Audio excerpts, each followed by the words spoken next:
to use the term non-human. I don't like to denote origin. Keeps the aperture open, both scientifically. Right. Certainly, like I've discussed publicly previously, 1930s. Okay. Can you give me the names and titles of the people with direct firsthand knowledge and access to some of this crash retrieval, some of these crash retrieval programs, and maybe which facilities, military bases the recovered material would be in? And I know a lot of Congress talked about we're going to go to Area 51, and and there's nothing there anymore anyway. It's just and we move like a glacier. And as soon as we announce it, I'm sure the moving vans would pull up. But please. I can't discuss that publicly, but I did provide that information both to the Intel committees and the Inspector General. And we could get that in the SCIF if we were allowed to get in a SCIF with you. Would that be probably what you would think? Sure, if you had the appropriate accesses, yeah. What special access programs cover this information, and how is it possible that they have evaded oversight for so long?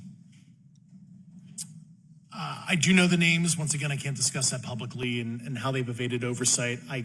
In a closed setting, I can tell you the specific tradecraft used. All right. When do you think those programs began, and who authorized them? I do know a lot of that information, but that's something I can't discuss publicly because it's sensitive. All right. If any of y'all want to jump in on any of this, you're more than welcome to. What level of security clearance is required to fully access these programs? Well, anybody who has... and I say that because myself...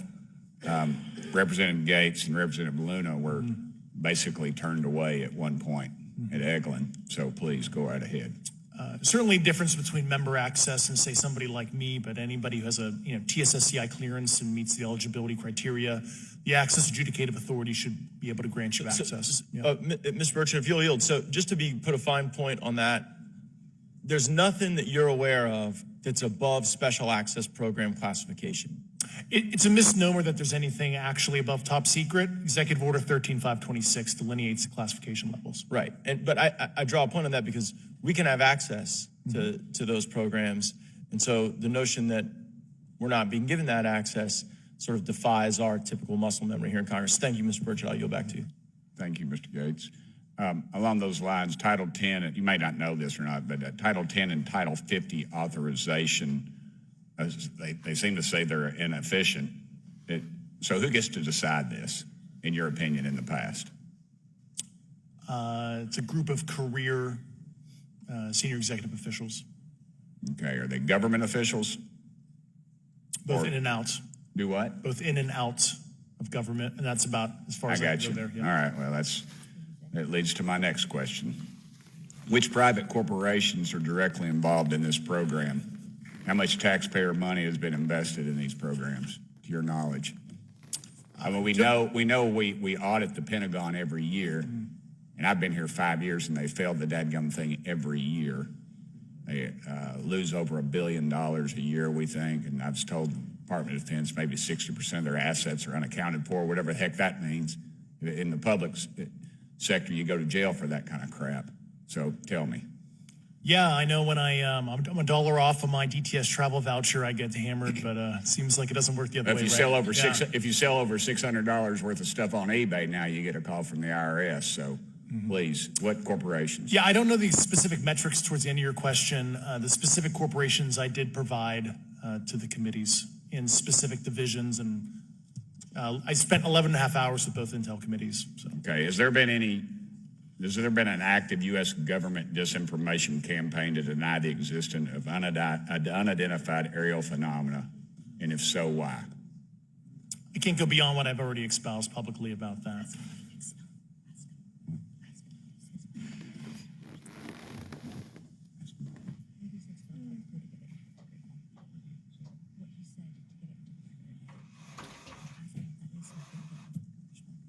Okay, I've been told to ask you what that is and how to get it in the record.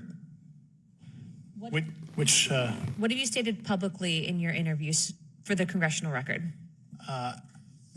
If you reference my News Nation interview, and I talk about a multi-decade, campaign to disenfranchise public interest, basically. Yeah. Thank you. I apologize, Mr. Chairman. I yield back negative 21 seconds. Thank you. Ms. Ocasio-Cortez. Thank you, Mr. Chairman, and thank you to our witnesses for coming here today. I do concur with the ranking member as well as several other members here on this committee that this is a committee for whistleblowers and for the protection of whistleblowers as well. So we understand what you're putting on the table here and what you're putting on the line here, and we thank you for that. Mr. Grush, you sat on the Unidentified Anomalous Phenomenon Task Force created in the 2020 NDAA, correct? Yes.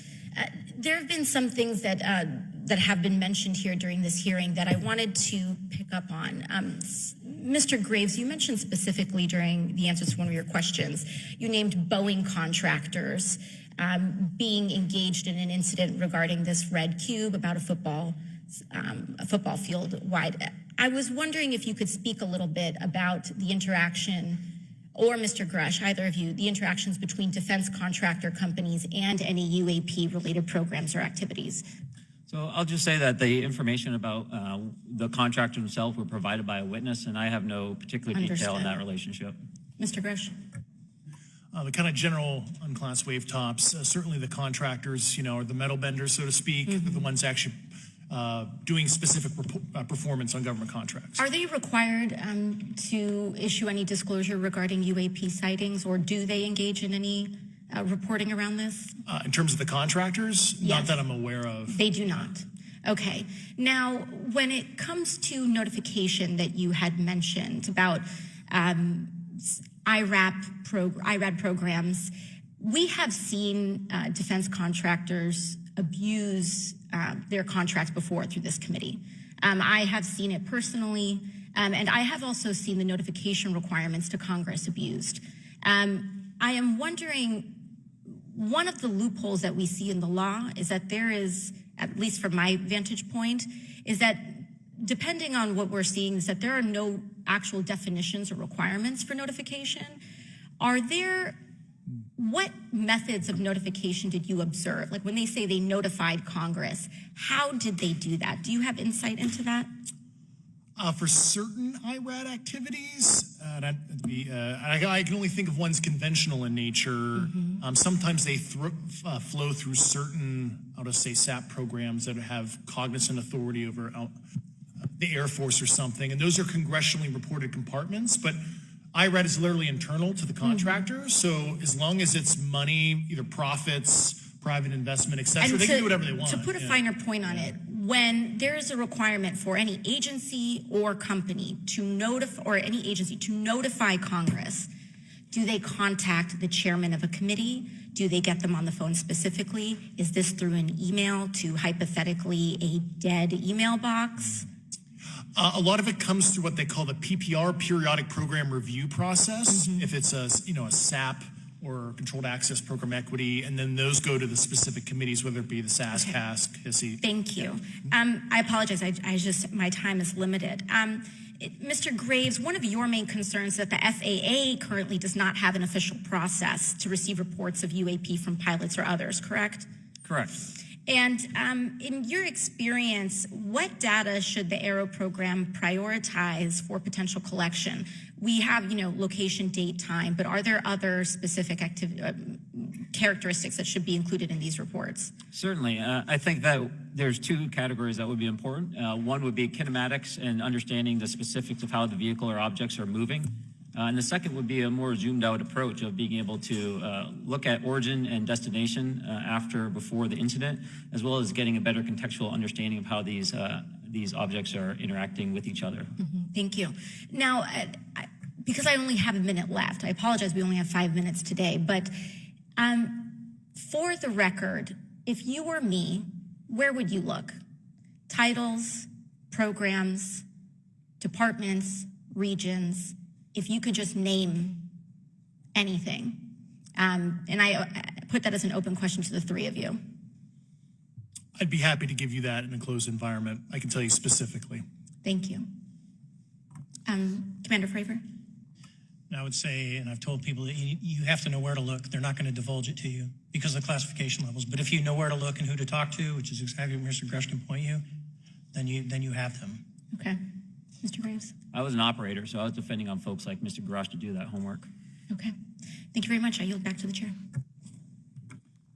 Mr.